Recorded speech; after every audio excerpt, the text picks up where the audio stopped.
Hello everyone, I'm really excited today because I get to share with you one of my favourite stories, and it's called Room on the Broom, and it's written by Julia Donaldson.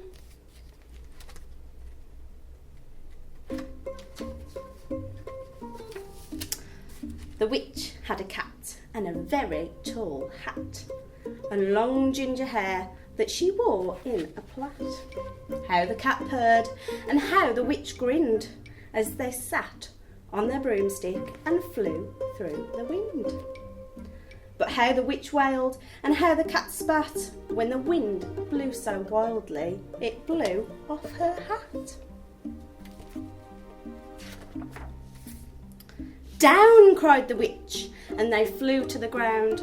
They searched for the hat, but no hat could be found. Then out of the bushes, on thundering paws, there bounded a dog with a hat in its jaws. He dropped it politely, then eagerly said, as the witch pulled the hat firmly down on her head, "I am a dog, as keen as can be. Is there room on the broom for a dog like me?" "Yes," cried the witch, and the dog clambered on. The witch tapped the broomstick and whoosh, they were gone. Over the fields and the forests they flew. The dog wagged his tail and the stormy wind blew. The witch laughed aloud and held on to her hat, but away blew the bow from her long ginger plait.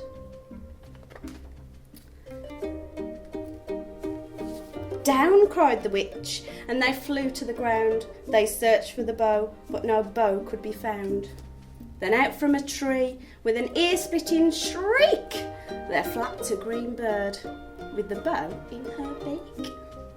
She dropped it politely and bent her head low, then said, as the witch tied her plait in a bow, "I am a bird as green as can be. Is there room on the broom for a bird like me?"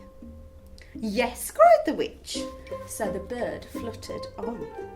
The witch tapped the broomstick and whoosh, they were gone. Over the reeds and the rivers they flew.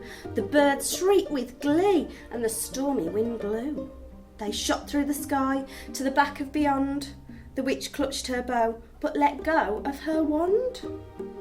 Down, cried the witch, and they flew to the ground. They searched for the wand, but no wand could be found. Then all of a sudden, from out of a pond, leapt a dripping wet frog with a dripping wet wand. He dropped it politely, then said with a croak, as the witch dried the wand on a fold of her cloak, "I am a frog, as clean as can be. Is there room on the broom for a frog like me?" "Yes," cried the witch. So the frog bounded on. The witch tapped the broomstick and whoosh, they were gone. Over the moors and the mountains they flew. The frog jumped for joy and... oh no, the broom snapped in two. Down fell the cat and the dog and the frog. Down they went tumbling into a bog.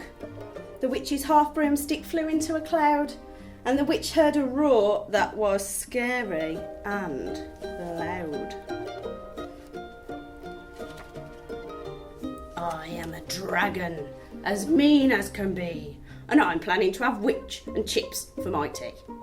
"No," cried the witch, flying higher and higher. The dragon flew after her, breathing out fire. "Help!" cried the witch, flying down to the ground. She looked all around, but no help could be found.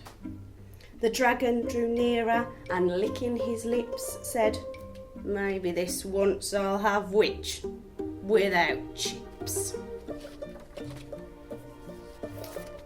But just as he planned to begin on his feast, from out of a ditch rose a horrible beast.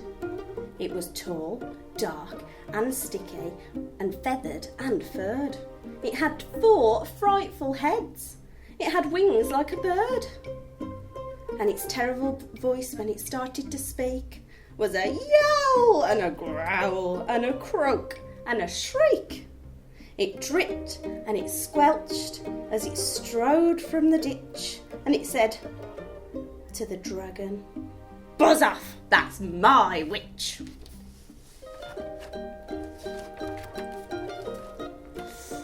The dragon drew back, so he started to shake. "I'm sorry," he spluttered. "I've made a mistake.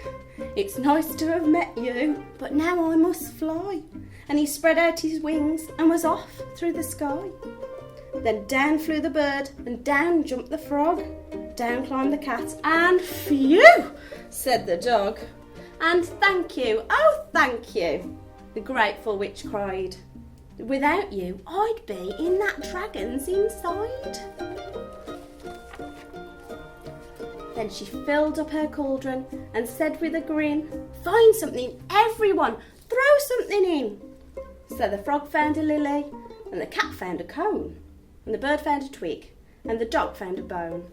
And they threw them all in, and the witch stirred them well, and while she was stirring, she muttered a spell. "Iggity, ziggity, zaggity, zoo!" Then out rose a truly magnificent broom, with seats for the witch and the cat and the dog, a nest for the bird and a shower for the frog. "Yes," cried the witch, and they all clambered on. The witch tapped the broomstick, and whoosh, they were gone. I hope you like that story. It's one of my favourites. I'm glad they all made it back safe and sound, aren't you? Thanks for listening, everybody. Bye.